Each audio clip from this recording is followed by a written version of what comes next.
Breaking news mga ka-Pulse Point. China di nakaporma sa USPH joint exercises na ginagawa kamakailan. Matapang lang sila pagdating sa Pinas, sa Amerika tiklop ang buntot nila.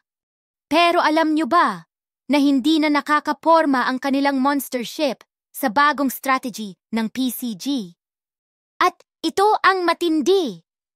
Kaya pala matapang ang sagot ni PBBM sa China kasi may bagong secret weapon acquisition tayo worth 88 milyong piso na magpapaisip sa mga barko nila. What's up mga ka-Pulse Point? Today, we're diving into a massive development sa ating maritime defense. Just this week, ang US Navy kasama ang Philippine, Australian at Japanese forces ay nag-conduct ng maritime exercise.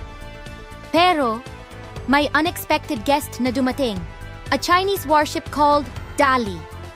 According to the US 7th Fleet mismo, this Chinese vessel ay nagmamanman sa kanilang exercise.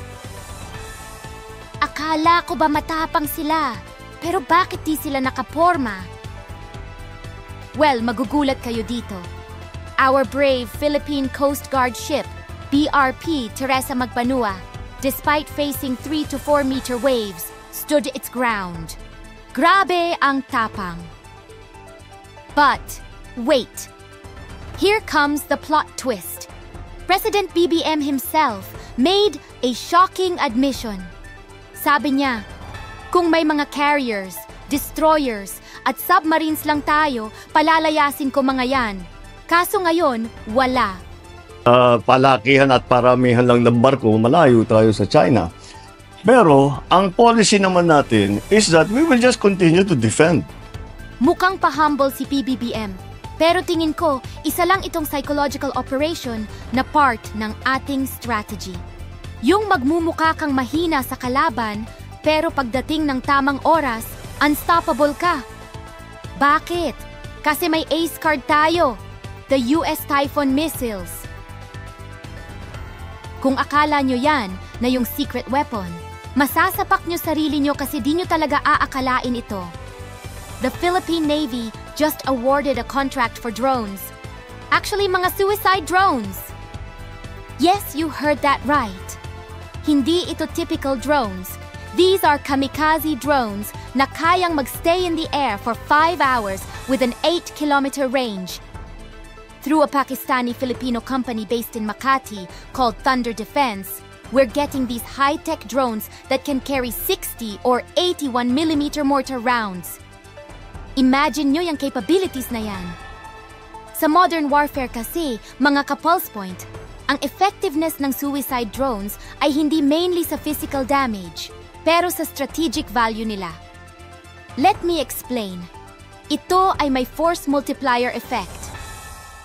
Hindi naman kailangan palubugin ang barko para maging effective. Ang presence pa lang ng drones ay magpupuwersa sa kalaban na mag-deploy ng mamahaling countermeasures. Ang isang suicide drone ay mas mura kaysa traditional anti-ship missiles. Ang Chinese Type 056 corvette costs around $200 million, while each drone in this purchase would likely cost less than $100,000. Even if hindi lumubog ang barko, forcing it to use expensive countermeasures ay panalo na tayo economically. So, alam nyo na, they're cheap, maliit, pero deadly. But that's not all. We're also getting the Gok Diniz Close-in Air Defense System para sa ating Miguel Malvar-class frigates. This is a complete defense package that will significantly boost our maritime capabilities. Mga ka-Pulse Point, may matinding questions ako sa inyo. Tingin nyo gagamitin ang mga suicide drones na ito sa mga barko ng China? Ano sa tingin nyo ang USPH military cooperation? At remember, this powerful quote from PBBM, "We will always be there protecting our territory, making sure our fishermen are able to exercise their sovereign rights."